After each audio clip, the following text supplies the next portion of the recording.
अस्सलाम वालेकुम नाजरीन, मैं हूं फर्रुख अब्बास न्यूट्रल बाय जावेद चौधरी। मैं नाजरीन आज की न्यूज़ लेके आपके सामने हाजिर हूं। आज की न्यूज़ कुछ इस तरह की हमारे पास हैं कि कुछ तो उसमें बड़ी खुशगवार और बहुत अच्छी हैं और कुछ देख के और सुन के थोड़ा सा अफसोस भी हो रहा है। खैर, आपके गोश गुजार करता हूं।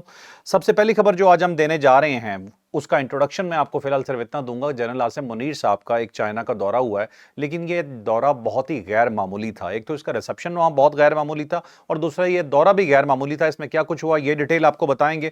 नंबर 2 पे एक और स्टोरी आपको बताएंगे। चाइना की एक ऐसी खुफिया आर्मी सामने आई है जो आपने और मैंने या पूरी दुनिया ने कभी सोचा भी नहीं था कि इस तरह की भी आर्मी हो सकती है। ये आर्मी क्या है ये डिटेल से आपको बताएंगे। उसके बाद एक और जो स्टोरी हमारे पास वो ये है जी कि जुलाई के आखिर में पाकिस्तान पे एक और बड़ी मुसीबत आने जा रही है। ये मुसीबत क्या है ये भी डिटेल से जानिएगा। और इसके बाद एक और जो बड़ी खबर हमारे पास वो ये है कि एक मशहूर टिकटॉकर हैं, उनका मर्डर हो गया। ये कौन टिकटॉकर हैं इनके बारे में आपको डिटेल बताएंगे, किन्होंने इनका कत्ल किया ये भी आपको बताएंगे। और एक और आखिरी स्टोरी और जो पांचवी स्टोरी हमारे पास वो ये है कि दहशतगर्दों के जो सोशल मीडिया अकाउंट्स हैं उनकी निशानदही हो गई है। ये कौन से अकाउंट्स हैं ये भी डिटेल से जानिएगा। और चलते हैं आप डिटेल से अपने वीलॉग की तरफ। तो जो सबसे पहली स्टोरी हमारे पास है वो है जी जनरल आसिम मुनीर साहब के हवाले से। उनका एक बहुत ही गैर मामूली दौरा हुआ है चाइना का। वैसे तो चाइना से हमारा बहुत अच्छा ताल्लुक है, लेकिन इस दौरे को गैर मामूली क्यों कहा जा रहा है उसकी मुख्तलिफ वजूहात हैं। एक तो सबसे बड़ी वजह यह है कि इस दफा जब फील्ड मार्शल आसिम मुनीर गए हैं चाइना में तो उनकी मुलाकात वाइस प्रेसिडेंट से भी हुई है। अमूमन जब फौज दूसरी फौज से मिलती है तो काउंटर पार्ट से मुलाकात हो रही होती है, लेकिन ये मुलाकात जो थी वो हुई है वाइस प्रेसिडेंट से चाइना के, चूंकि जारी बात है बहुत बड़ा होता है। उसके बाद आप आते हैं तो वहां की जो वजीर खारजा हैं उनसे भी मुलाकात हुई है और उसके अलावा वहां के जो डिफेंस फोर्सेस के चीफ्स थे उनसे भी सबसे मुलाकात हुई है जनरल आसिम मुनीर साहब की। लेकिन जो वाइस प्रेसिडेंट हैं उन्होंने फिर अपने बयान में यह चीज दोहराई कि पाकिस्तान और जो चाइना है वो आयरन क्लैड हैं, दोनों का लोहे का आपस में ताल्लुक है, दोनों आयरन ब्रदर्स हैं। इस तरह की जब बात दोबारा बार बार दोहराई जाती है तो इससे हमें खुशी भी होती है और इस चीज का पता भी चलता है कि पाकिस्तान और चाइना के दरमियान में भारत जितनी भी दरार डालने की कोशिश कर ले वो उसमें कामयाब नहीं हो रहा। लेकिन जनरल आसिम मुनीर का वहां जाना और इस लेवल पे उनका रिसेप्शन होना एक तो ये बताता है कि हमारे टाइज उनसे कितने अच्छे हैं, और दूसरा इसकी एक वजह बहुत बड़ी ये भी है कि जब से अमेरिका का दौरा किया था फील्ड मार्शल ने उसके बाद चाइना का ये पहला दौरा है। तो चाइनीज ये जानने के लिए भी बहुत क्यूरियस होंगे और जानना चाह भी रहे होंगे कि अमेरिकन ने पाकिस्तान से क्या बात की, तो डेफिनेटली इसकी वजह से भी बहुत इंटरेस्टेड होंगे और इसकी वजह से शायद ये मुलाकातों को थोड़ा तूल भी दिया गया। तूल तो नहीं कह सकते कि इन मुलाकातों को हाईएस्ट लेवल तक भी ले जाया गया। तो चाइनीज को यह भी जानना होगा कि पाकिस्तान बेसिकली अमेरिका के साथ जो बात की है वो क्या होगी। ये और बात है कि जो मुल्की सतह की बातें होती हैं वो हम उस तरह से ना कर सकते हैं ना उन चीजों को उस तरह से समझ सकते हैं। लेकिन एक चीज फॉर श्योर है कि पाकिस्तान और जो चाइना है इसका जो ताल्लुक है उसके अंदर दरार डालना या उसे इन दोनों मुल्कों को एक दूसरे से हटाना काफी मुश्किल होता है। और अमेरिका को भी इस चीज का बड़ी अच्छी तरीके से मालूम है और चाइना को भी इस चीज पर कोई एतराज नहीं होता कि पाकिस्तान अगर यूरोपियन मुल्कों से या अमेरिका से कोई ताल्लुक रखता है तो चाइना की यह पॉलिसी नहीं है कि वो पाकिस्तान को इसमें रोकेगा या कुछ कहेगा। और पाकिस्तान जो अपने कार्ड्स है वो बड़ी खूबसूरती से खेलता है, अपने दोस्तों को भी अपने साथ लेके चलता है और जो अपना मुफाद है वो भी जानता है कि कहां से किस तरह से हासिल करना है। तो इसके अंदर एक और बहुत बड़ी डेवलपमेंट है। इस डेवलपमेंट का ताल्लुक मैं ये कह सकता हूं कि एनालिसिस है ये पूरा। अगर आप इस खबर को देखें तो आपको अंदाजा होता है। कामरान यूसुफ साहब एक बड़े सीनियर जर्नलिस्ट हैं, उन्होंने भी इस चीज को पॉइंट आउट किया, बड़ी अच्छी एक चीज बताई उन्होंने भी। पाकिस्तान और जो चाइना है इन दोनों की आर्मीज जो हैं वो मिल के लड़ेंगी, एक ही सिस्टम के तहत लड़ेंगी। ऑलरेडी ये दोनों ममालिक जो हैं इनकी फोर्सेस ज्वाइंट एक्सरसाइजेस करती रहती हैं, बहुत सारे मामलात पे कॉपरेशन भी करती हैं। पाकिस्तान का जो 81% कहा जाता है जो पाकिस्तान के पास वेपनरी है वो है चाइनीज। इसीलिए हमारे सिस्टम की और चाइनीज सिस्टम की जो इंटीग्रेशन है वो बहुत आसान है। और पाकिस्तान और अमेरिका और पाकिस्तान और चाइना का ये फैसला है आपस में दोनों का कि दोनों ज्वाइंट अपनी एक ही सिस्टम के तहत दोनों अपनी आर्मीज को लेकर चलेंगे कि कल को कोई दहशतगर्दों के खिलाफ मुकाबला है, कोई रीजन को खतरा होता है, कुछ भी होता है तो ये दोनों जो आर्मीज हैं वो एक ही सिस्टम के तहत काम कर रही होंगी, एक दूसरे के साथ कोऑर्डिनेशन में होंगी। तो समझें कि दोनों फौजें मिलकर आने वाले अब किसी भी खतरे का मुकाबला करेंगी। तो ये बहुत बड़ी खबर है। ये वैसे तो हम देखते हैं कि हमारा दोस्त मुल्क है तो ये बात शायद हो सकती है, लेकिन जब टेक्निकली ग्राउंड्स पे इन चीज़ों को लाया जाता है तो ये चीज़ें करना इतना आसान नहीं है। पाकिस्तान और चाइना की बहुत दोस्ती है, लेकिन टेक्निकली जब आर्मीज इकट्ठा होकर किसी चीज़ का मुकाबला करने की बात करती हैं तो इसका मतलब है कि एक ही सिस्टम को ज्वाइन किया जाता है। पाकिस्तान ऑलरेडी जो चाइनीज सैटेलाइट्स हैं उनसे भी फायदा उठाता है, पाकिस्तान को एक्सेस हासिल होती है, पाकिस्तान के पास अपना भी बहुत कुछ है और बहुत सारी चीज़ें तो ऐसी हैं जो पाकिस्तान अभी डिस्क्लोज भी नहीं कर रहा। लेकिन बहरहाल जिस तरह से पाकिस्तान का ताल्लुक है, जिस तरह से उनकी टेक्नोलॉजी के साथ भी हमारी इंटीग्रेशन है, तो इसलिए हमारे लिए ये आसान है कि ये दोनों आर्मीज मिलकर ज्वाइंट एक्शन कर सकती हैं और कल को किसी भी आने वाले खतरे से निपट सकती हैं। तो ये एक बहुत बड़ी डेवलपमेंट है।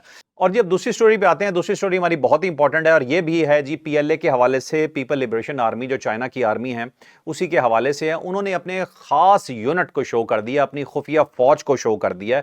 ये फौज कौन सी है जी? 3 सितंबर को एक परेड होने जा रही है चाइना में, जिसमें ये जो यूनिट है पूरा ये उसके अंदर हिस्सा लेने जा रहा है। जब मैंने ये खबर पहली दफा देखी और इसकी वीडियो मैंने देखी तो मैं बड़ा हैरान हुआ, थोड़ा अम्यूज भी हुआ कि भाई चाइना वाकई बहुत तरक्की कर गया है। इसके अंदर मैं आपको ये बताऊं कि 3000 से 5000 जो रोबोट हैं, जो ह्यूमनाइड रोबोट होंगे, जो एआई से चल रहे होंगे, ये रोबोट उसमें परेड करेंगे। और ये रोबोट ऐसे ही दूर से आपको देख के लगेंगे जैसे इंसान परेड कर रहे हैं। ये नहीं है कि कोई मशीन खाली चल रही है, आपको बाकायदा ऐसा महसूस होगा जैसे वाकई ही ये लोग इंसान हैं। तो उन्होंने एक ऐसे भी आर्मी डेवलप कर ली है। उनकी कोई 3 ऐसी कंपनीज हैं चाइना में जो कि डेवलप कर सकती हैं ऐसे ह्यूमनाइड रोबोट जो हैं, जिसमें से एक कंपनी का दावा है कि 10,000 सालाना तो हम कर सकते हैं। तो आप ये सोचिए कि चाइना कहां से कहां जो है ना इस मामले में जा चुका है। एक बात याद रखिएगा कि जो एआई, जिसे हम आर्टिफिशियल इंटेलिजेंस बोलते हैं, जो दुनिया के लिए भी नई चीज़ है, पाकिस्तान के लिए भी नई चीज़ है। आप ये देखें जी कि 50% जो उसके रिसर्चर्स हैं या 50% जो उसके एक्सपर्ट्स हैं उनका ताल्लुक चाइना से एआई के। और एआई में कुछ भी अगर होगा दुनिया के अंदर तो उसमें सबसे आगे आपको चाइना ही नजर आएगा। अब इसके अंदर आप याद रखिए इनकी एक बेदो सैटेलाइट भी है जिसमें 45 सैटेलाइट्स हैं दुनिया में। और जो चाइनीज सैटेलाइट्स हैं इनकी एक और भी खसूसियत है, वो ये है कि ये भी विद वेपन्स हैं। ये ऐसा नहीं है कि बिल्कुल खाली सैटेलाइट्स वहां पे घूम रही हैं, लेकिन वहां पे वेपनरी जरा डिफरेंट काइंड की होती है। ये चाहे अगर चाइनीज, तो इनके पास ये भी कैपेबिलिटी मौजूद है कि ये किसी और मुल्क की जो सैटेलाइट है उसे ये डिसलोकेट कर सकते हैं, वहां से हटा सकते हैं उसकी जगह से। तो ये सिर्फ दुनिया में नहीं, जमीन पे नहीं, ये खला में भी लड़ लेते हैं। तो वाकई जो चाइनीज हैं ये कमाल के लोग हैं और हमें बड़ी खुशी होती है कि हमारा इनसे बड़ा अच्छा ताल्लुक है, हमारे बड़े अच्छे भाई हैं। इस दफा भी जो जंग हुई, दुनिया ने तो यह कहा कि पाकिस्तान ने चाइनीज टेक्नोलॉजी इस्तेमाल की है, लेकिन चाइनीज भी हैरान थे कि इस तरह तो हम नहीं कर सकते जिस तरह से आपने कर दिया। जो पाकिस्तान की एक्सपर्टीज हैं, जो पाकिस्तान ने किया, वो कहते हैं ना ह्यूमन माइंड से किया, और ये ह्यूमन माइंड इतना जबरदस्त अप्लाई किया कि दुनिया देखती रहेगी। चलें जी, आप चलते हैं अपनी अगली स्टोरी पे। ये भी इंपॉर्टेंट स्टोरी है, आजकल इस सिचुएशन को बहुत ज्यादा डिस्कस किया जा रहा है। जुलाई के आखिर में पाकिस्तान पे फिर थोड़ा मुश्किल वक्त आने लगा जी। मुश्किल वक्त क्या है? वो है जी सैलाबी सूरत हाल फिर पैदा हो सकती है। मानसून की बारिशों का एक और स्पेल आएगा जो बहुत ही शदीद होगा। जो पिछला स्पेल आपने देखा था, ये स्पेल उसके मुकाबले का या उससे ज्यादा हो सकता है। आप ये देखिए कि लास्ट टाइम आपने बहुत सारी फुटेजेस, वीडियोस देखी होंगी। बाबू सर टॉप पे कितना बड़ा हादसा हुआ, आपने देखा। एक वीडियो आपने देखी होगी डीएचए इस्लामाबाद की, वहां पे एक वालिद और बेटी जो है वो बह गए वहां पे, सिर्फ इस फ्लो की वजह से पानी के। इसी तरह सैदपुर विजिट इस्लामाबाद में, इसी तरह से केपी में, इसी तरह से आप देखें तो पंजाब के बहुत सारे इलाकों में बड़ा शदीद सैलाब आया। अभी भी जो ज्यादा थ्रेट है वो केपी और पंजाब को ही है। तो 28 जुलाई से लेकर 31 जुलाई तक बहुत ज्यादा संभल के रहिएगा और मतलब बगैर जरूरत के बिल्कुल भी घर से बाहर मत निकलें, और जो इंतजाम अपनी हिफाजत के लिए कर सकते हैं ज्यादा से ज्यादा वो जरूर करें। और इन दिनों के अंदर स्पेशली ये नॉर्दर्न एरियाज में जाने की गलती बिल्कुल ना करें। ये सैलाबी सूरत हाल है, लैंडस्लाइड हो जाता है, किसी भी वक्त पानी इकट्ठा होकर आ जाता है कि जिसका मुकाबला आप चाहेंगे भी तो नहीं कर पाएंगे। तो ये लास्ट 3 डेज जो हैं जुलाई के, ये पाकिस्तान के लिए कुछ इतने अच्छे नहीं है। तो काइंडली इस चीज के ऊपर अपना बहुत फोकस रखिएगा और अपना ख्याल रखिएगा इस मामले में। अब चलते हैं जी नेक्स्ट स्टोरी पे। नेक्स्ट स्टोरी भी बहुत ही इंपॉर्टेंट है जी। हमारी मशहूर एक टिकटॉकर हैं पाकिस्तान की, इनका ताल्लुक था घोटकी सिंध से और नाम है इनका सुमेरा राजपूत।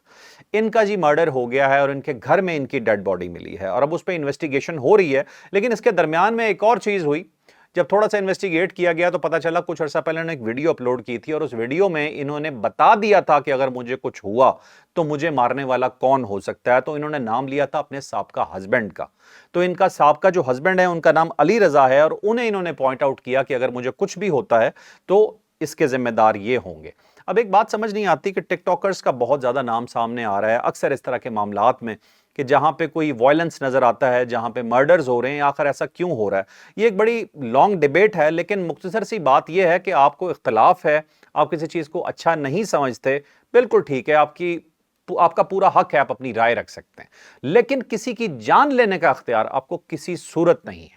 آپ کو جو بھی رستہ اختیار کرنا ہے وہ قانونی ہو سکتا ہے. اگر آپ کو کوئی نقصان دے رہا ہے, آپ کسی کی جان نہیں لے سکتے ہیں. اور اگر آپ کو کسی سے بہت نفرت ہے, آپ اسے برا سمجھ لیجئے, لیکن اس کا طریقہ کار یہ نہیں ہے کہ آپ اسے جان سے ہی مار دیں. تو ٹک ٹاک کے حوالے سے یا سوشل میڈیا کے حوالے سے آج کل جسے بہراروی کا نام دیا جاتا ہے, یہ بالکل ہو سکتا ہے کہ یہ بہراروی ہی ہو.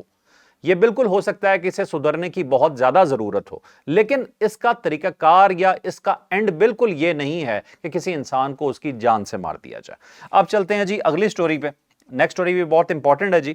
طلال چودھری صاحب وزیر مملکت برائے داخلہ اور بیرسٹر عقیل ملک وزیر مملکت برائے قانون, ان دونوں نے ایک جوائنٹ پریس کانفرنس کی ہے. انہوں نے بتایا جی کہ 481 سوشل میڈیا اکاؤنٹس ہیں جنہیں آئیڈینٹیفائی کیا جا چکا ہے, اور ان اکاؤنٹس کا جو تعلق تھا یہ تھا دہشت گرد تنظیموں سے.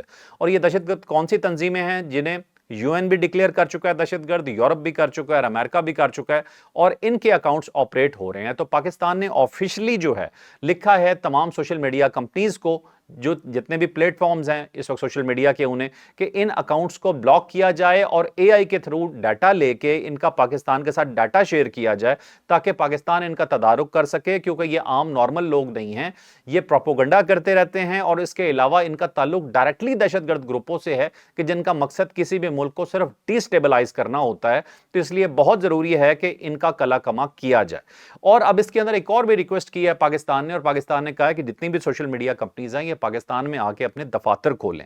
اس سے کمیونیکیشن میں بھی گورنمنٹ کو ان کے ساتھ بڑی آسانی ہوگی, اور کسی بھی چیز کو ایکٹ کرنے میں یا اس پہ ریئیکٹ کرنے میں ذرا ٹائم کم لگے گا. تو اس لیے بہت ضروری ہے کہ پاکستان جیسے ملک میں جہاں پہ 25 کروڑ آبادی ہے, ہم بیسیکلی چائنا اور انڈیا کے مقابلے میں دیکھتے ہیں کہ جی ان کی بہت بڑی آبادی ہے تو ہمیں اپنی آبادی کم لگتی ہے, لیکن اگر باقی دنیا کے مقابلے میں دیکھیں تو پاکستان آبادی کے لحاظ سے اور رقبے کے لحاظ سے, دونوں لحاظ سے بہت بڑا ملک ہے.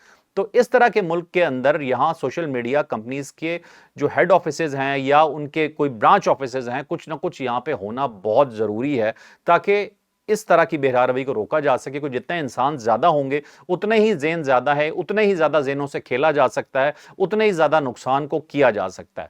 تو یہ تھے جی آج کا ہمارا ویلاگ, یقیناً آپ کو پسند آیا ہوگا. لائک شیئر سبسکرائب کرنا آپ نے بالکل نہیں بھولنا. اجازت دیجیے, اللہ حافظ. پاکستان زندہ باد.